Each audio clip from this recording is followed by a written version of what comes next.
Okay, hey Mel, welcome to Widow's Fire. Hi, Jules. Thank you. Welcome to you as well. How's it going?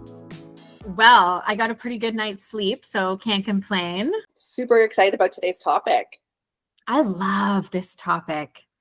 Yeah, definitely. Yeah, it's got me thinking a lot about what it means to enjoy your bedroom space. Yeah, I think that not a lot of people think about where they go to sleep, right? It just ends up being a dark room with your eyes closed, but Yeah. there is a lot of importance to it. I'm so excited that this is our topic today. Like it probably isn't a common thing for Yeah, widows and widowers to think about it. we don't necessarily pay it much attention, partly because if there's no one in your bed, you might forget to care about what that looks and feels like, and you're just kind of getting through. You don't even know what to expect some nights, how you're going to feel. Are you going to be able to sleep? Yeah, the tossing and turning that goes on. I definitely wasn't prioritizing having a nice, bedtime ritual and lovely sheets. I definitely didn't splash out on bedding, but I did. There, it is still the sexy time spot. So particularly with the fire, okay, there's no one in your bed, but stuff still goes on when the fire hits.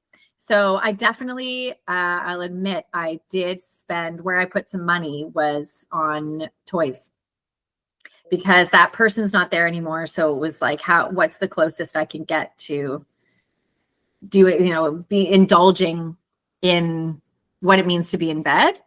Okay. Okay, so when it comes to the bedroom, there's so many things going on. Like you said, there's toys, there's sleep, it's potentially a place where you get dressed and undressed and maybe you read or watch a show. Like, what do you think is the core purpose of the bedroom? Well, this is where it gets a bit lost. I think we can forget that it's a place that does offer opportunity for sensuality and the sensations of fabrics, and what are we feeling, smelling, what scents. I came away from like heavy fragrances. I don't use scented candles, but I do appreciate, I got like a fitted sheet that is like a really like fleecy, lovely, cozy, being January in Canada. I did recently treat myself to a different texture fabric for the fitted sheet. And those little things do add up. How you keep your room, do you make your bed, what's on the walls, what color paint is it? It's nice to care about these things, but I definitely didn't initially, even a little bit. I was just trying to survive and get through sleepless nights, having a newborn. So there were a lot of challenges initially around the bedroom. And this is where it's so connected to the fire. I love that we're talking about this. My initial issue was just that I couldn't even sleep in the bed. And I know so many wids will relate to this. That is like such a sacred space that you shared with someone. And so many memories are made in the marital beds.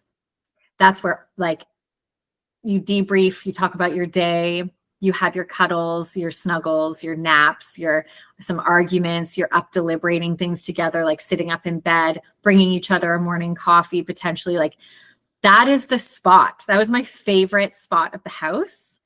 So when he died, he didn't come home. I remember the morning he died, I actually spent the rest of the day. People came over.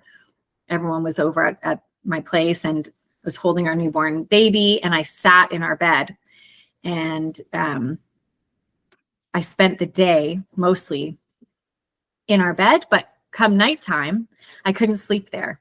Like I sat there to like breastfeed, and I went home and got into bed, and then went and slept on the couch that night, and then did not ever sleep back in the bed for weeks. I was afraid to. I was afraid. I had people sleeping over with me for quite a while. It took it took probably a good few weeks or a month before I even slept at home alone. I always wanted someone sleeping over. I was afraid of the nighttime. I was afraid of my mind playing tricks. I was kind of spooked. I was afraid of the dark. I kept lights on. I had TV always on. Didn't want the quiet. And I was up throughout the night with a crying baby. So it was horrendous. Nothing about the sleep or being in our bed. There was nothing peaceful about any of those initial days. And then eventually, when I did get back into our bed, I wondered, like, you see that empty spot next to you. So I was like, well, maybe I should sleep in his spot now, or where do I want to be? And then eventually it was, how do I feel about a new man sleeping in this bed? How do I feel about opening up this space I shared with my husband to a new man? But is it as simple as like, okay, I'll go get a new mattress and then everything will be okay? Yeah, I mean, logistically, there are probably a lot of questions people have, and you don't know what you're going to do until you're actually faced with these choices. Yeah, I actually felt like there was enough to be worrying about in general in life and in grief that I was like, you know what? I'm just going to decide not to add that on as an extra thing I should feel bad about or weird about, guilty about. I did have a new man in our bed, in our room before I moved. I did. And it was one of those, like, you know what? I can't take on an extra burden of, is this okay or not? Like, it's just going to need to be, because I do have desires and needs that I have a chance to explore, and I'm not going to make a thing out of this. I'm just going to choose not to make a thing out of this. How was it for that partner? What did he have a response? What was it like for him? I think he just let me lead that scenario. So he didn't stop and question anything. However, we absolutely did not work out. And there are so many reasons why, and I'm glad. Like, that was a great first experience. And I'm glad that happened the way it did. And it was someone I knew and trusted. And it was only later that I could look back and realize how that must have been weird for him, because he did know my husband, and lovely, lovely guy. But he was uncomfortable, and I didn't know how to interpret it at the time, because I felt so entitled to what I needed to be okay that I wasn't considering what that must have actually been like. Because he did kind of vocalize to, like, when things were unraveling. He said he did actually imply that it was hard to be there in that space doing things with me for that reason. So yeah, good question. And I couldn't have really put myself in his shoes at all at the time. But looking back, it's like, wow, yeah, you knew him, and you were in his territory, in his bed with his wife, like that. Yeah. And that's such a powerful reflection to have in hindsight. There's two people involved, right? When there's two people in the bed, or maybe there's three for some people, or who knows whatever you're up to, do what you want to do. You can, that's the thing. You can do whatever you want in your own room when it's back to being just you. There is like this void of the empty side of the bed. I was definitely glad to change my bed. When I moved countries, I got rid of the bed, and I did want to set everything up sort of new for a new space, a new environment. I found really helpful. And definitely for some people, they want to hold on to these things, and that's just as normal. They want to hold on to the same bed and not change anything, and that's great. And for sure, do whatever feels right. I always wanted a nice king size bed. Was like a goal I had. As like an adult, I would like to have a nice big king size bed. And So I felt good about picking out a new bed for myself and playing around with, and I have ever since been playing around with different colors and patterns and bedding, and having to remind myself that because it's just me, I call the shots. Who knows how many arguments people have had about like, I like it the bed like this, I want pillows like this, or I need everything to be like this, or I want to be in pitch black, and no, I want to leave the curtains open. And it's just like the possibilities are endless when it's just you and you get to decide how you want your bed to be, what you want your bedroom to be. But also with Widow's Fire, you want to be in a position where you are happy to maybe have someone join you in said bed.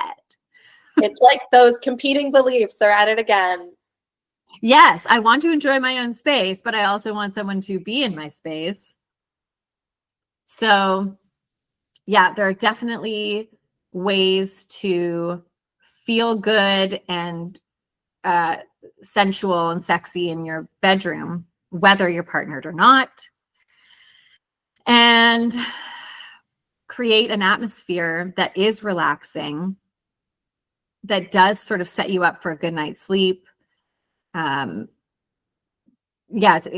remember not really prioritizing anything about this, but it is a great way to express yourself. Having like nice, fresh, clean bedding, like we all know how good it feels to get into a nice, clean, fresh bed. Like who doesn't like that? Who doesn't like that? So yeah, I think lighting, having a dimmer switch, if someone has a dimmer switch, these things are nice. I mean, it depends. It's so personal. I mean, is there anything that you need to have in your bedroom for it to be what you need it to be? You know what? For me, it's actually very basic. It's just I need it to be very clean. If I have clutter on the ground, clothes that have been thrown, an unmade bed, you name it, anything that doesn't feel like I'm walking into a peaceful environment, right away messes with my brain. So that's what I want to ask you. Like, is there one thing specifically that you need in your bedroom that makes it that way for you, that makes it the way you prefer? I like to have a fan going or something that circulates air in the room and pushes air around so it's not stuffy. So I like circulation, ventilation, like keep my door open so that the air can move around. I like a freshness. Like I like to sleep in a cold temperature, and I also really believe in sleeping naked. So I almost never wear anything to bed because I've read about how good that is for breathing, like everything about your body to be able to breathe. I'm also a pillow between the knees side sleeper, which is great for spooning. If someone's in the bed next to me for spooning, that's always nice. And I've actually noticed as well that I always slept on the right side of the bed in our marital bed. And that was because of that classic thing you hear about where the man should sleep closer to the door, like on the side of the bed that's closest to the door. Some people are familiar with that sort of notion or that belief. Like it's a protection thing. So we had that, we did that. And so I have noticed that I naturally, even though the right side of the bed in my current home is closer to the door, I'm on the right side. And I don't know where that comes from other than just, I was always on the right side of the bed for so many years that it's just in me. And that hasn't changed in all these years since then. I've almost been without him as long as I was with him. That's great. That's just a habit and you can never break it. I love that. It's kind of there are ways that we can honor and remember our person.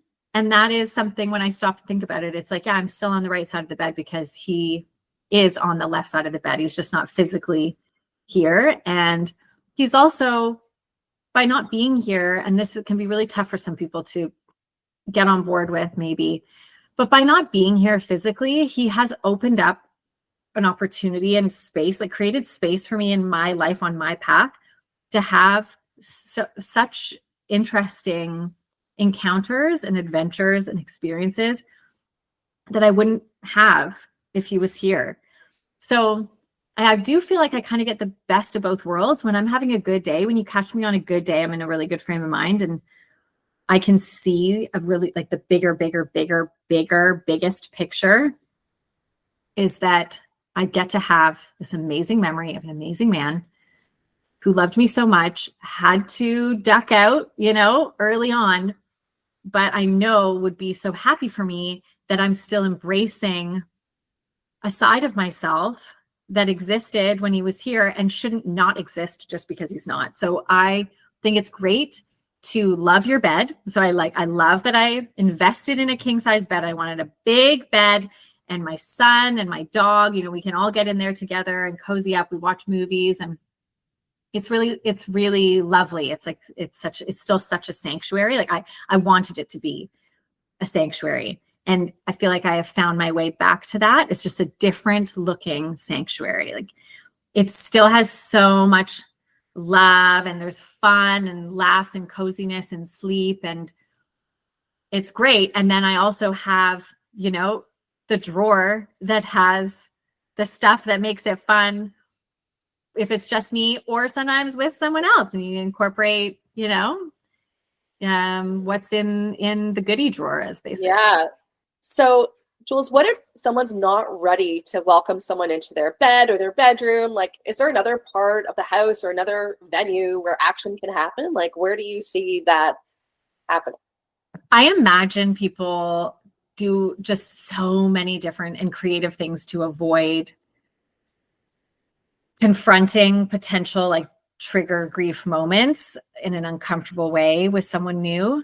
And I didn't suffer that, in that it was logistical for me. I had a newborn baby. I was able to have the baby stay with my mother-in-law, and it made far more sense for me to have the first guy I was seeing. It made far more sense for him to come to me. It was easier, and I could just sort of chill out. And I didn't know him already, so it didn't feel, I didn't have any fear. Like I wasn't afraid to have, he wasn't a stranger. So that made it easier for me to kind of overcome, like go through that first experience. And then we did have opportunities. There was like the night nanny came over and was sleeping in one room. And I remember being, trying to be careful about noise. And there was like, the couch is there and like a bathroom. And I remember being excited to be able to have these scenarios again at all. So I wasn't really worrying about where I was. I was always just kind of like, how can I get some of these needs met? Like I'll do, like, I don't want to say like I'll do anything, but it was, if I have the chance, like I need to figure out how to make it happen, because I don't know when I will be able to again. And you get kind of frantic. People will know the fire feeling of like, almost like a panic, like, well, this might be the last time I'll be able to do anything like this for a while. So you try to you just do what you can. So those are my earliest experiences. And then kind of having scenarios where you're at someone else's house, and I don't know if that's easier or harder in any particular way. It's like, it can become relevant or not that you associate it with your grief, but I definitely have a scenario that really stands out for me. That was someone I went out with who'd been married for 25 years, had lost his wife within the past year that I'd met him. And I ended up at his house, and I knew him through a mutual friend, and I felt perfectly comfortable, but we ended up in his like basically movie theater. Like he had this like amazing house, and like an actual like bar set up in the basement, and then like a movie theater with these big lounge chairs. And he had not had any experiences yet. And it was kind of lovely that I'd already gone through those times of first times, and I knew exactly what he was struggling with, which was like, it's very surreal. Like, am I doing this now? Like, it's okay to do this now. And I was able to kind of not coach him through it or anything, but I was able to help lead by saying, you know, being able to be open, widow to widower, like, have you kissed anyone like since she passed? And he was like, I haven't. And being able to say, like, what would you like to? Like, I mean, because I said to him, anything that doesn't feel right, I'm the perfect person for you to be able to say, you know what, actually, that's as far as I can go. And that really stands out for me because I was witnessing a widower's first experience, and I was that person to offer that chance. I was like, this is a chance for you to test some of those boundaries and see how you feel. And we were in the basement, and it was, you know, I'm sure it was helpful that we weren't anywhere near the bed that he would have shared with his wife for so much, like so many years. So that was probably great the way that situation unfolded. So I can imagine people just getting up to all kinds of stuff because that kind of fire, when you realize you can do things and you're navigating new people and trying to suss out people's vibes and how you feel about interacting with like a whole new like body and like what that means, you know, that it's a lot, you know, you didn't expect to do these kinds of things again with other people when you get married. So it's like a lot of us find ourselves kind of like out, kind of aware that you can just get up to stuff. And there are so many mental mini battles you come up against about where and how and shouldn't I, and what would it be like if I did, and being curious, but then also being full of resentment. Like if you don't have a great experience or you just want that familiarity, you just want to be cozy in bed with that person you're so comfortable with, and then you're having to kind of put on your best, you know, face, or your hopefully some of your best moves, or you're like, what kind of impression am I making? And stepping into someone else's sanctuary space and then seeing how it makes you feel. And, you know, there's so much awkwardness and you're like, I don't even want to do this. I didn't sign up for this. Like, why am I widowed? And it's, you know, bedroom stuff just presents all these issues because it's everything you want. Everything you want is to have that back in your life, but you're having to get it in these unexpected, like unpredictable ways where you just don't know how any of it's going to go. So yeah, I guess to finally sort of answer your question, I think it's great if you can be wherever allows you to have the most fun and feel the most free. So if that means staying away from your bedroom, just stay away from your bedroom, or you know, hotels, and you know, just whatever you need to do so that you can have a good time. I think it just comes down to the fact that we are all deserving of that. Like that, we should not be going without that. It's just finding your way into scenarios that feel right, where you can enjoy yourself. So who cares where it is? I mean, in a car, in a, you know, underground parking lot, far away from any cameras. I don't know what I'm talking about. I'm sure that has definitely been on people's minds and been done. But honestly, I love that was so detailed and so in depth, because this is what is going on inside the minds of WIDs. Like, as we're going through all of this, like these are the things that are unraveling and we're unpacking, and all the insights that are being discovered. So I think it's so key and crucial to bring that up. And Mel, it's such a great question as well, because it is going through people's minds, but also people are getting up to stuff. Thing is, it's not like widows and widowers aren't doing things, like, you know, they aren't doing things if they can. And they should, if they want to. So they are doing things, and then unfortunately maybe feeling like they're not sure about how they feel about the fact that they did.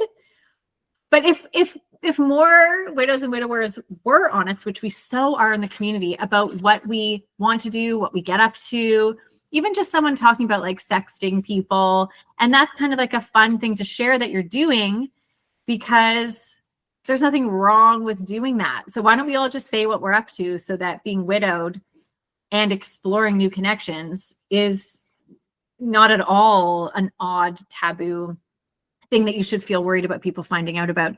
I felt like I should be happy and excited to share with my friends that I got to have like some good, fun, positive guy stories, fun stuff to share. I missed being able to kind of just gab with girlfriends about stuff. And I was so sick of it always being about the difficulties of having a newborn and grief. And like, it was nice for me to have something fun to talk about when it comes to a guy or some sexy time or dating. And I really just wanted people to be happy for me that I was getting to have some nice experiences.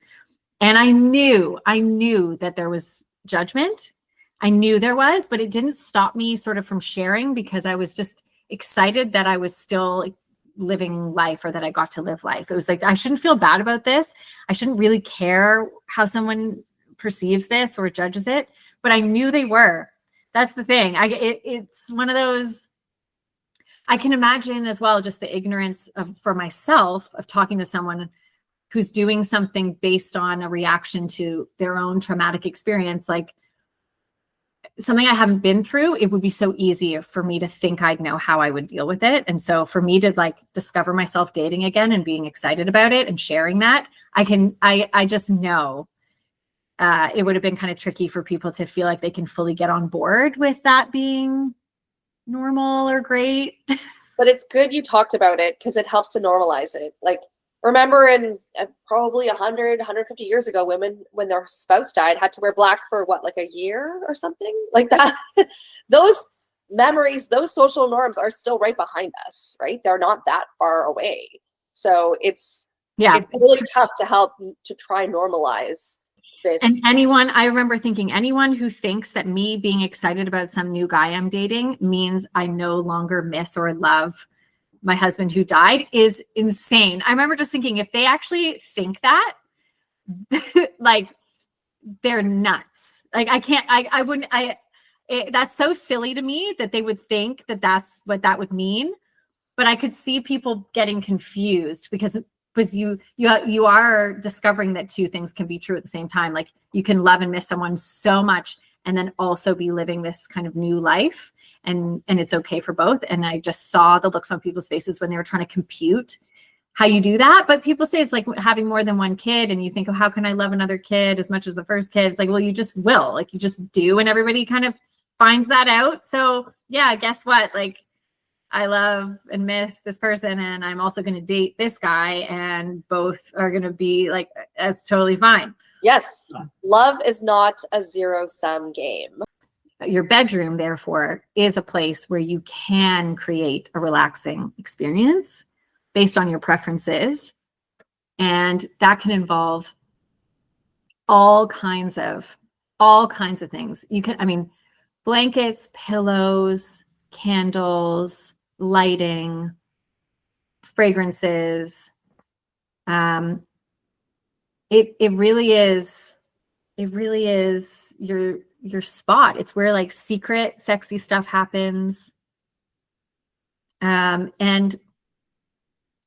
I've always wanted to, I think I got a king size bed as well, because even subconsciously it was, I want my bed to be big enough to invite someone into. Like, the bigger the bed, the better. And I think it was an automatic sort of hope, came from a place of hope that I want a big bed because someone's going to be in it and stuff's going to happen still in my bed, and I deserve that. And yeah, a king bed to invite a king. Yeah. To invite in a new king. Exactly. Well, I think that's great to put that out there. And, those are the vibes you want to put out there, especially if you're feeling ready. Yes. Yeah. And colors, I think, are really important because they do inspire, they do influence even subconsciously. And you can even research what different colors typically represent, and the most relaxing, soothing, calming colors or if you want something wild and wacky because that's how you express yourself, that's great. And also what's on the walls. It is without even realizing it, it's going into our subconscious, like what we're surrounded by. So if you want like sensual art, you know, something, you know, all of that is worth considering. Yeah. We're thinking about what kind of bedroom you have as a widowed person. What's your bedroom like? Like, what is your bedroom like? Like, Yes. what is going on there? Put thought into it. I think I love that. We're this is a call to action now. Go and check out your bedroom and come report back. Go ahead and assume someone's going to be coming over and getting in that bed. So what kind of impression are you making? How do you want that bedroom to look and feel? Yes. It's important because we do, you know, we don't mean to, but you would judge like a new partner. You go over Yeah. Are there photos of your person you lost in your bedroom? That's a good point. Are there, right? Like that's something to consider as well. What do you want around that person would be seeing, and how can you strike that balance if you feel you need, you know, if it's a bedside table framed photo, you know, I personally feel like it would be considerate to tuck that in the drawer if someone's coming over, like just absolutely. You know, yeah, that would be, I feel sort of strongly about that. I think that would be tough if you're not thing is we forget sometimes the experience of being on the other side of being widowed. Like the person who meets the widowed person is coming up against their own set of challenges for how to sort of understand or be understanding, how to, you know, not necessarily be intimidated by what looks like, okay, you had this great love, they're gone, you miss them. How are you comparing them to me? Or where do I stand in it? Like, you want to be able to welcome someone into your bedroom space. If you're a fiery widow, if you're on fire, yeah, what kind of vibes are you putting out? So the bedroom is such an important place, and it is really, really hard because when you've lost the person that you spent so much time with in bed doing like just all sorts of things, like the amount of memories from the bedroom it's just so massive when that's like, I mean, it is such a big deal to be in an empty bed when you're not used to being. It's true. I wish I could talk to my grandmother because her husband passed away in their bed. Wow. And she kept the bed and she slept in it for 27 more years. So I wonder what that was like. And I'm sure that there's some widows and widowers who've had that experience where somebody actually passed away physically in the home and potentially in their bedroom.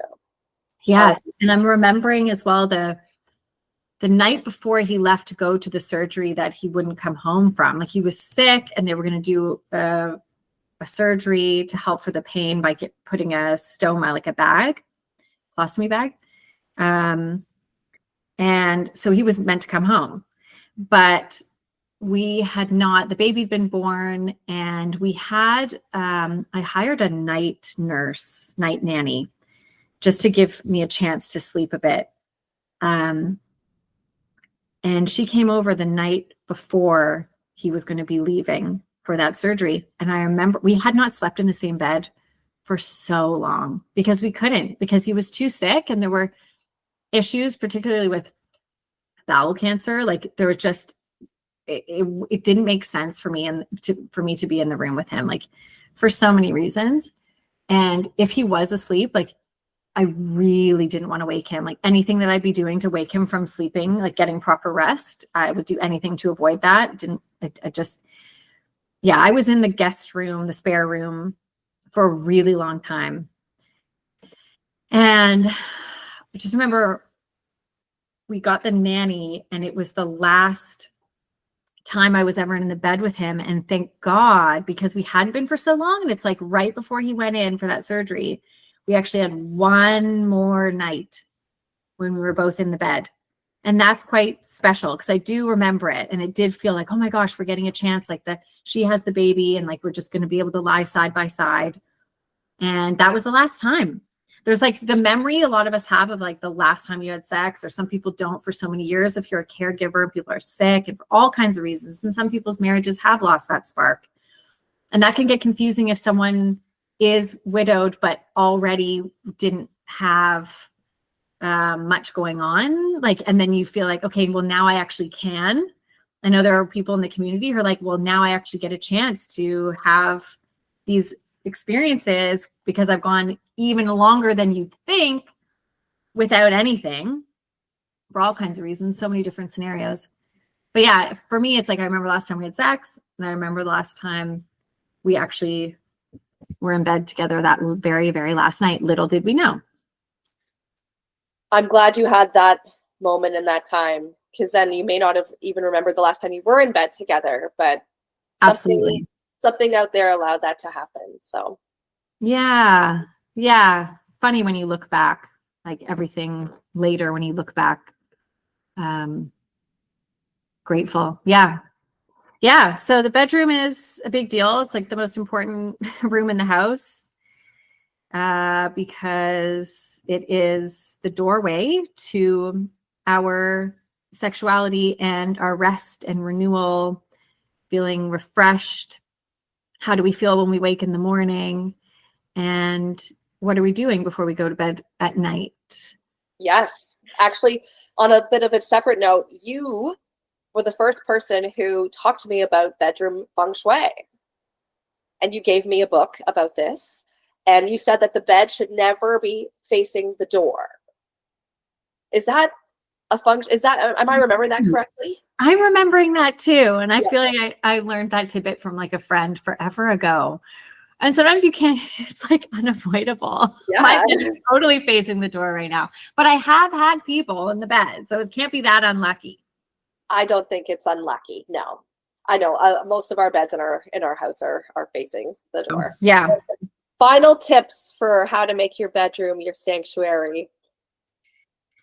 So I think it's really good to be able to get used to enjoying being in your bed alone. I think it can very easily be seen as this very sad thing, but that kind of solitude is crucial. Being alone, comfortable, peaceful, it's healthy. It's healthy. So instead of always noticing that there's an empty spot, it is your place to recharge, and grief can be so exhausting, and it can be your little hideaway spot. But I think it is important to keep it a healthy place. So what you were saying about it being clean, I like to have a fresh airness about it. And it is good for you to sleep in like a cooler temperature. I've definitely read about the benefits of sleeping naked. Some people want to wake to a nice bright light through the window, or if you want to keep it dark, that all of that, fine, like whatever you need. But if you get into a bad habit, I think it's easy. It's a slippery slope. If you're snacking a lot in bed, watching a lot of TV in bed, not sit like your posture wise, if you're spending a lot of time in bed, I think it's great to invest if you can in some like decent bedding and enjoy some nice different kinds of fabrics. There's a lot out there now about the chemicals in certain kinds of fabrics and wanting to keep your eye on, linens, certain fabrics that are made that are better for you to have your skin rub up against. But I think it's really nice to have an organized space that keeps your mind kind of free and not clutter it up. So I think just trying to stay on top of not having a cluttered up bedroom, keep it pretty minimal, have a nice drawer that has things in it. It doesn't have to be like gadgets and toys and stuff.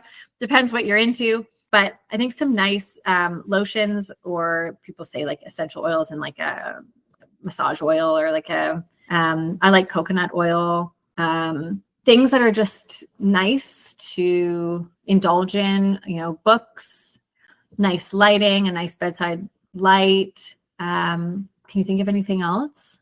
A candle, but make sure you blow out the candle. Exactly. Don't fall asleep with that on. And then eventually someone to share it with. That's it. That's that final little missing piece is when that does happen, it's going to be great. And you want to be set up and ready for it. Don't assume like, oh, I don't have, like, you never know. You don't know when you don't know. So stay on top of it. Stay on top of keeping the bedroom just sexy. Some kind of sexy, whatever sexy means to you. Sensual, sexy. Yes. Yeah, it does send out this, it gives out a signal to the universe, I think. If you build it, they will come. If you have a nice bed, they will come and come. Exactly. Amazing, Melzy. Yay. Thank you so much, Jules. That was awesome. We'll have another chat soon. Thanks, Mel. See you next Widow's Fire. When the Sounds fire is blazing, we'll be back. Bye. Bye.